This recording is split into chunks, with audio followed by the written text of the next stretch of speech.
नमस्कार साथियों, आर के प्रजापति चैनल में आपका हार्दिक अभिनंदन। आज का जो हमारा विषय है कक्षा 10 गणित, एनसीईआरटी का सिलेबस है। राजस्थान माध्यमिक शिक्षा बोर्ड अजमेर द्वारा जो संचालित कक्षा 10 की गणित की पाठ्य पुस्तक है उसकी प्रश्नावली है 4 द्विघात समीकरण। द्विघात समीकरण के हमने 4.1, 4.2, 4.3 के सारे क्वेश्चन को सोल्व किया। आज जो हमारा विषय है, आज हमारा जो टॉपिक है वो प्रश्नावली 4.4 का क्वेश्चन नंबर 1। क्वेश्चन नंबर 1 को किस प्रकार सॉल्व करते हैं, किस प्रकार समझते हैं, इसके बारे में हम चर्चा करते हैं। तो सबसे पहले हम क्वेश्चन को पढ़ते हैं। आज का जो हमारा क्वेश्चन है, क्वेश्चन नंबर 1, निम्न द्विघात समीकरणों के मूलों की प्रगति याद कीजिए। यदि मूलों का अस्तित्व हो तो उन्हें ज्ञात कीजिए। बहुत शानदार क्वेश्चन है। द्विघात समीकरण की बात हो रही है। द्विघात समीकरण किसे कहते हैं उसके बारे में हमने पिछले वीडियो में चर्चा की, आज वापस करते हैं। तो द्विघात समीकरण वो होते हैं किसी भी अज्ञात राशि एक्स वाई जेड कोई भी हो सकती है, उसकी अधिकतम घातांक, सबसे बड़ी घातांक अगर 2 हो तो वो समीकरण क्या कहलाता है? द्विघात समीकरण कहलाता है। द्विघात समीकरण को किस प्रकार समीकरण में निरूपित करते हैं उसके बारे में चर्चा करते हैं। जब द्विघात समीकरण की बात होती है उसको इस प्रकार लिखा जाता है कि ये जो ए है एक्स स्क्वायर का गुणांक होता है, बी एक्स, ये जो बी है वो एक्स का गुणांक होता है, और सी जो हमारे अचर राशि अंक है उसकी वैल्यू होती है, और इस बराबर 0 आना चाहिए। और दूसरी चार्ज जो एक्स स्क्वायर का गुणांक ए है इसकी वैल्यू 0 नहीं होनी चाहिए, तब उसको हम बोलेंगे द्विघात समीकरण। क्या बोलेंगे हम?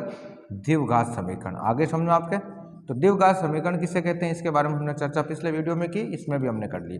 ये द्विघात समीकरण भी होता है, इसको वर्ग समीकरण भी हम कहते हैं, वर्ग समीकरण। तो इस प्रकार इसको समझना है। अब इस संख्या के अंदर इसकी प्रगति के बारे में पता करना। जब भी द्विघात समीकरण की बात होती है तो द्विघात समीकरण के मूल होते हैं, मूलों का अस्तित्व होता है। अब अस्तित्व होता है या नहीं होता, इसको किस प्रकार हमें जो समीकरण दे रखा है उस समीकरण का अगर उसके मूल का अस्तित्व है या उसके वास्तविक मूल है या नहीं है, इसका पता कैसे चलाते हैं? तो इसका पता चलाने के लिए एक सूत्र होता है विविक्तीकरण का जो सूत्र, उस सूत्र की सहायता से हम उनकी प्रगति के बारे में पता करते हैं। जो सूत्र होता है उसको लिखते हैं जो विविक्तकर होता है इसको हम बोलते हैं डी। क्या बोलते हैं? डी। और इसका जो सूत्र होता है वो सूत्र होता है बी स्क्वायर माइनस 4ac। ये होता। अगर इसकी वैल्यू, अगर इस समीकरण में डी की वैल्यू, कहने का तात्पर्य अगर जो लिखा हमने बी स्क्वायर माइनस 4ac, अगर इसकी वैल्यू 0 से ज़्यादा है यानी ये 0 से बड़ा है तो हम कहेंगे इसके वास्तविक मूल है। क्या लिखेंगे हम? वास्तविक मूल है। नोट करना, वास्तविक मूल है और अकर्मक मूलों का अस्तित्व है, ये नोट करना। अगर ये चीज़ लिखते हैं तो इसका मतलब वास्तविक मूल है, उनका अस्तित्व है, प्लस जो मूलों का जो मान होगा वो क्या होगा? भिन्न भिन्न आएगा। क्या आएगा? भिन्न भिन्न आएगा। 2 प्रकार के जैसे मूल प्राप्त हुए तो उनकी जो वैल्यू होगी वो भिन्न भिन्न होगी, समान नहीं होगी। अगर इसकी जो डी की वैल्यू अगर 0 से बड़ी आवे, अगर मान लो, कल्पना कीजिए, अगर मान लो बी स्क्वायर माइनस 4ac और इसका मान 0 के बराबर आवे, किसके बराबर है? 0, यानी डी की वैल्यू अगर 0 आवे तो भी वास्तविक मूल होंगे। क्या लिखेंगे हम? वास्तविक मूल होंगे, यानी मूलों का अस्तित्व होगा। क्या होगा? मूलों का अस्तित्व होगा, लेकिन जो मान आएगा वो बराबर मान आएगा। क्या आएगा? बराबर मान, बराबर मान होगा। जब हम मूल निकालेंगे तो अगर इसकी वैल्यू, अगर डी की वैल्यू 0 आएगी तो मान बराबर आएगा।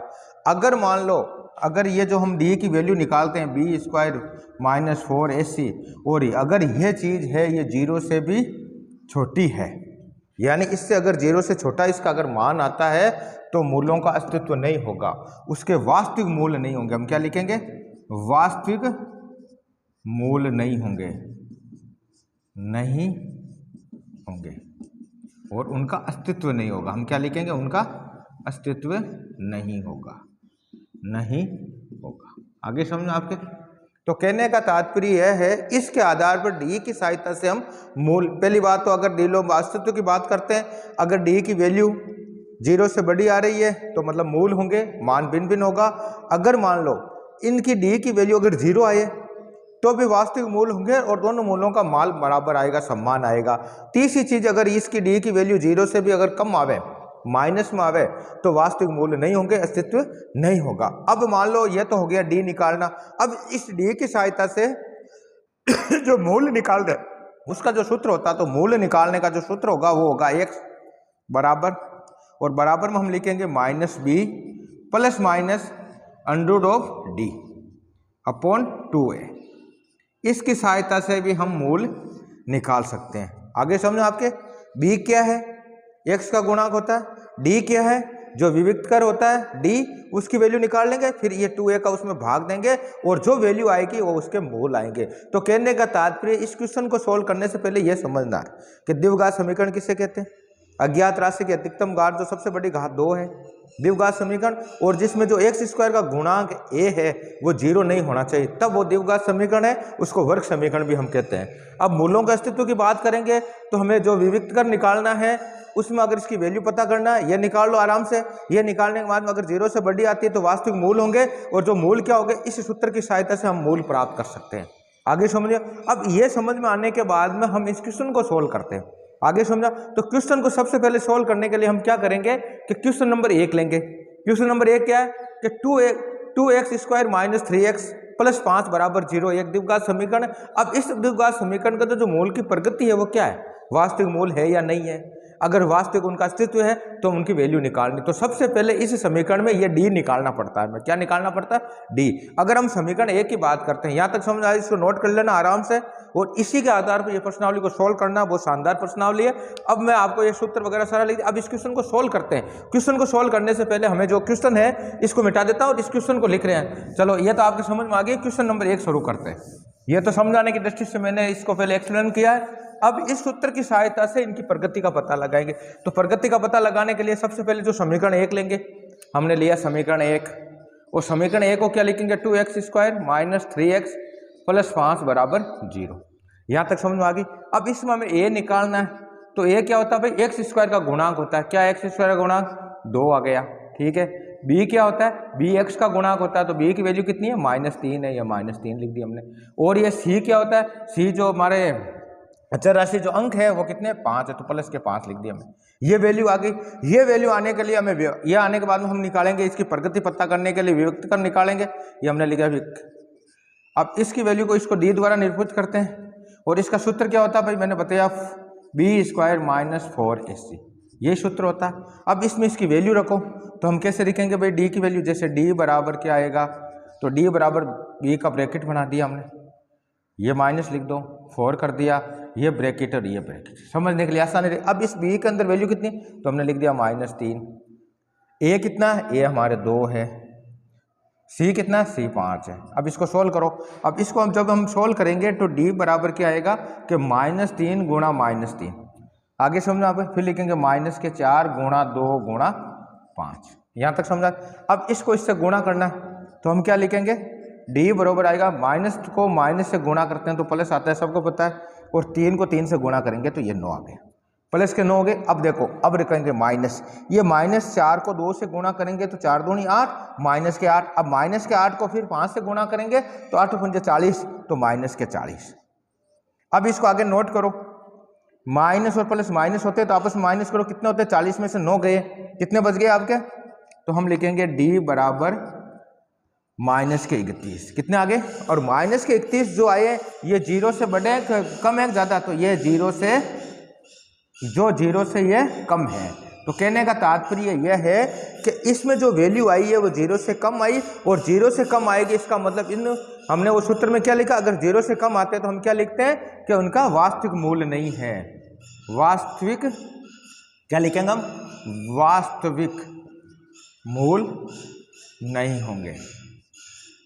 आगे समझ में, यानी इनका अस्तित्व नहीं है। हम क्या लिखेंगे, अस्तित्व नहीं है, और अस्तित्व नहीं होगा तो हम इनके मूल्यों को याद नहीं कर सकते। आगे समझे, ये आने के बाद में इन मूल्यों को हम याद नहीं कर सकते। आराम से वैसे समझ में आ गया।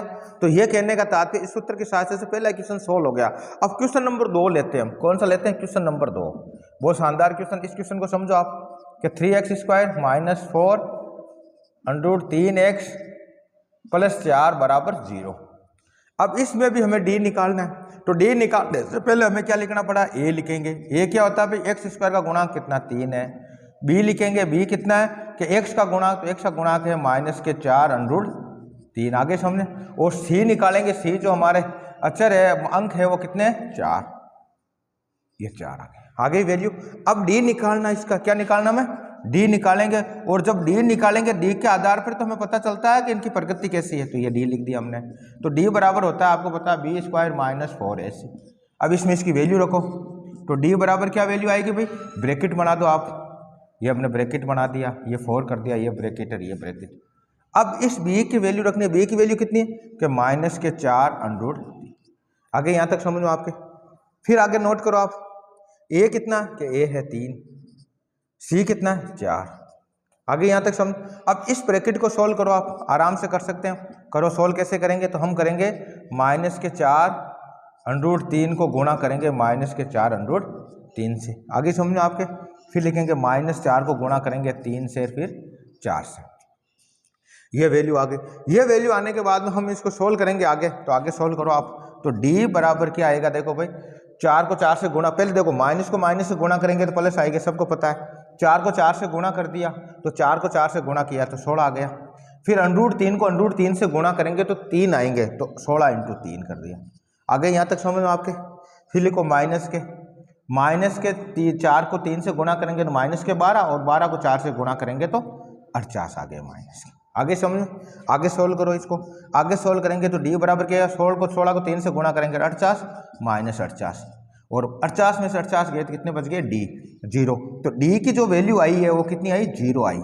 और जब डी की वैल्यू 0 आती है तो इसका मतलब उसके मूल वास्तविक मूल होंगे। क्या लिखेंगे हम, वास्तविक मूल होंगे। मैंने बताया 0, और मूल जो आएंगे वास्तविक हो गए, यानी अस्तित्व होगा। क्या लिखेंगे हम, अस्तित्व होगा। और अस्तित्व होगा, लेकिन जो मूलों का मान आएगा वो क्या आएगा, बराबर आएगा। क्या आएगा, बराबर होगा। अब बराबर होगा नहीं होगा, इसको आप सूत्र में रखेंगे तो हमें डी प्राप्त हो गया, डी की वैल्यू का 0। अब डी की वैल्यू अगर 0 प्राप्त हो जाती है तो जो सूत्र होता है क्या, मूल्य निकालने का, उस मूल्य निकालने के सूत्र में इसकी वैल्यू रखो। तो हम यहाँ वैल्यू रखेंगे। समझ में आ रही है आपके, नहीं आ रही तो आप कमेंट करिए, ठीक है। अब जैसे मान लो सूत्र क्या कहता है भाई, x बराबर क्या होता है, तो हमने बताया कि x बराबर होता है कि -b + -√d/2a।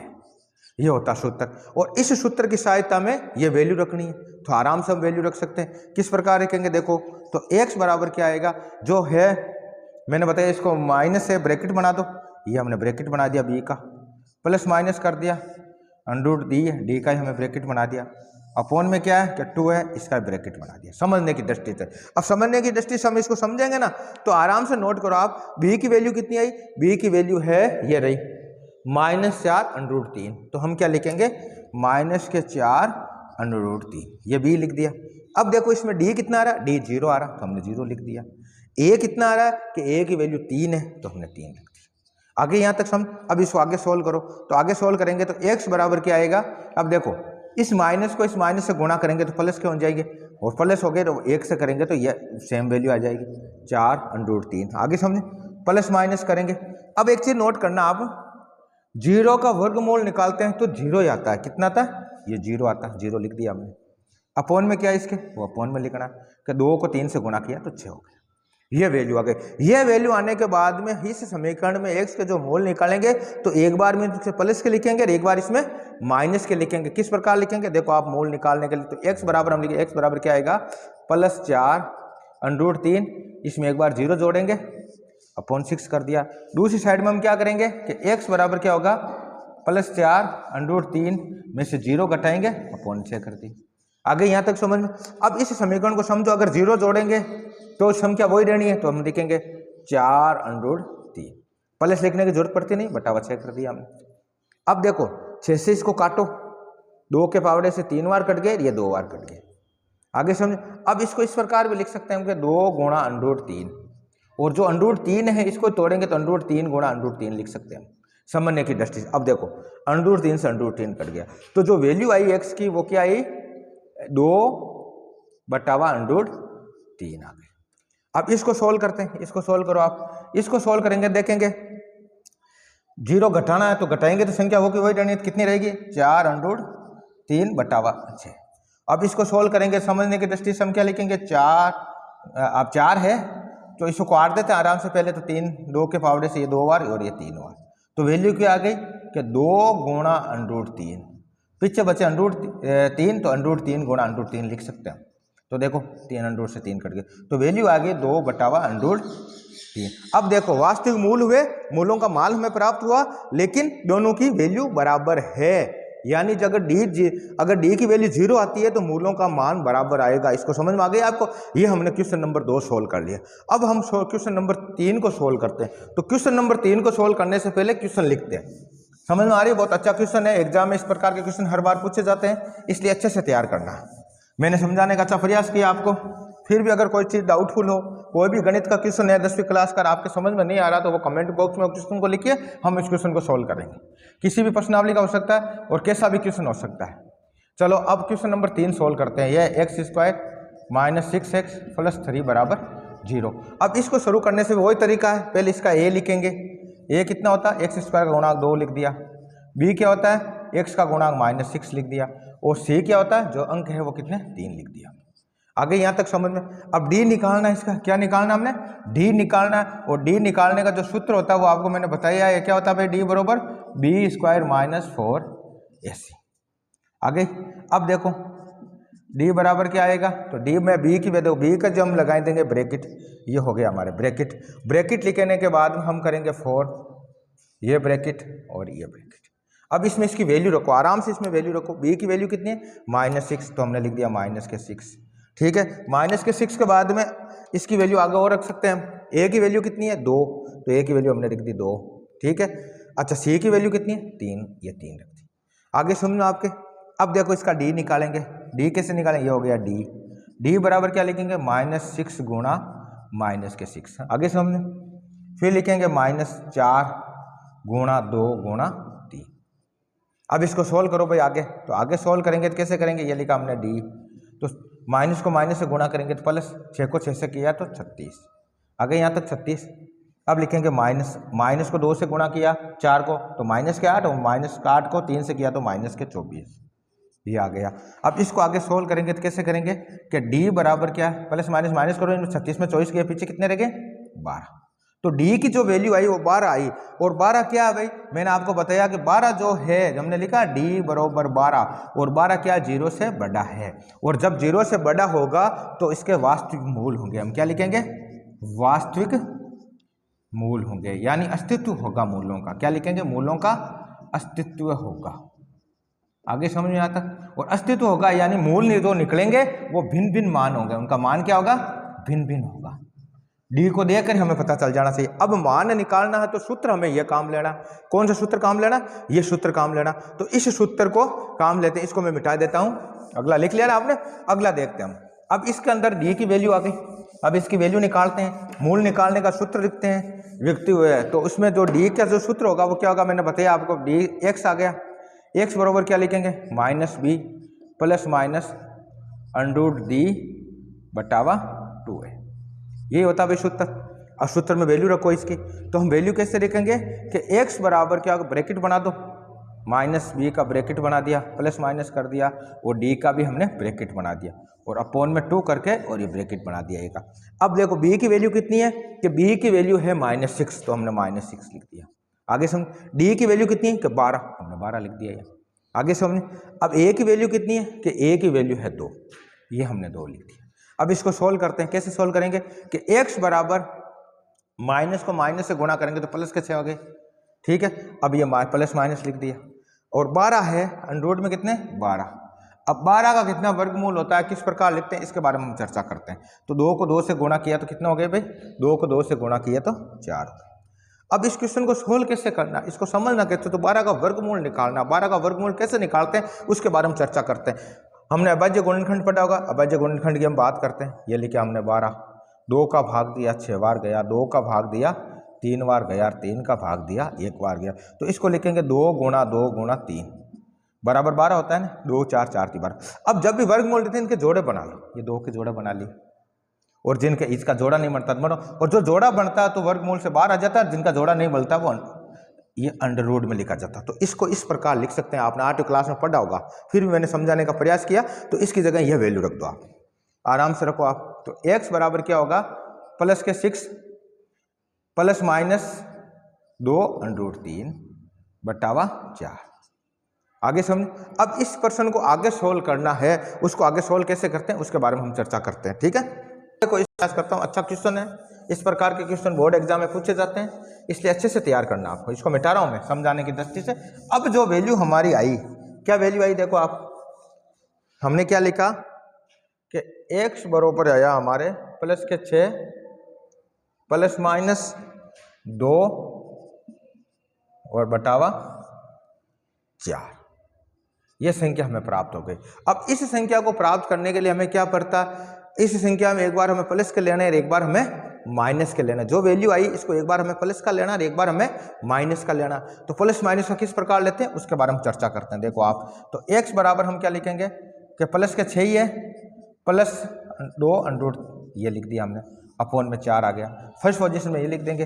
दूसरे में क्या लिखेंगे कि x बराबर क्या आएगा, प्लस के 6 और ये माइनस का कर देंगे 2√3 बटावा 4। अब इस क्वेश्चन को आगे सोल्व कैसे करते हैं, आगे सोल्व करने के लिए आपने कॉमन वाले गुणनखंड पढ़ोगे। कॉमन वाले गुणनखंड में कैसे करेंगे कि x बराबर क्या आएगा भाई, इस संख्या में से कॉमन ले लो, तो दोनों संख्या में कॉमन आ सकते हैं 2, तो हमने 2 कॉमन ले लिया। 2 कॉमन लेने के पीछे इसमें कितने बचे, 6 में से 2 का भाग दिया तो 3 बच गई, ये 3 लिख दिया। ये प्लस है, प्लस का लिख दिया, और यहाँ 2 निकल गए तो फिर √3 बच गए, और ये अपॉन में 4 आ गए। आगे समझो आपके। अब इसको देखो, ये कट जाएगा गुणा में, तो ये 2 आ गया। तो जो वैल्यू आई x की वो क्या आई कि x बराबर आई 3 + √3 बटावा 2। पहला मूल तो ये प्राप्त हो गया। दूसरा मूल क्या प्राप्त होगा उसके बारे में चर्चा करते हैं। तो इस मूल के अंदर वो भी कॉमन लो आप, इसमें से 2 कॉमन आ गए। 2 कॉमन आगे आने के बाद में यहाँ 3 बच गए और यहाँ माइनस के √3 बच गए। आगे समझे, अपॉन में 4 आ गया। 4 से देखो 2 से कट गया 2 बार, तो x बराबर जो वैल्यू आई वो आई 3 - √3 बटावा 2। तो कहने का तात्पर्य मूल हमें प्राप्त हुए, अस्तित्व है मूलों का, और मूलों का जो मान आया वो भिन्न भिन्न आया। इसमें तो है 3 + √3 बटा 2 है, और इसके अंदर है 3 - √3 बटावा 2। तो इस प्रकार इस क्वेश्चन को हमने सोल्व करने का प्रयास किया। अच्छा क्वेश्चन है। कल के वीडियो के अंदर जो अगला क्वेश्चन है, क्वेश्चन नंबर 2, उसको सोल्व करेंगे। इसमें किसी प्रकार का आपके समझ में नहीं आई तो आराम से आप कमेंट कीजिए, कमेंट के आधार पर हम क्वेश्चनों को सोल्व करेंगे। और किस प्रकार बोर्ड की तैयारी करनी है उसमें आपको ये भी पूछ सकता है, इसका वास्तविक मूल होगा नहीं तो हमें डी निकालना है। डी निकालने का सूत्र आपको मैंने बता दिया। डी की सहायता से हम मूल निकाल सकते हैं, उसका सूत्र यह बन गया। तो कहने का तात्पर्य यह है कि गणित को आपको समझो, जो चीज़ समझ में नहीं आई उसका कमेंट करिए, हम इस क्वेश्चन को वापस समझाने का प्रयास करेंगे और आपके लिए अच्छे अच्छे वीडियो लेके आएंगे। ठीक है, धन्यवाद।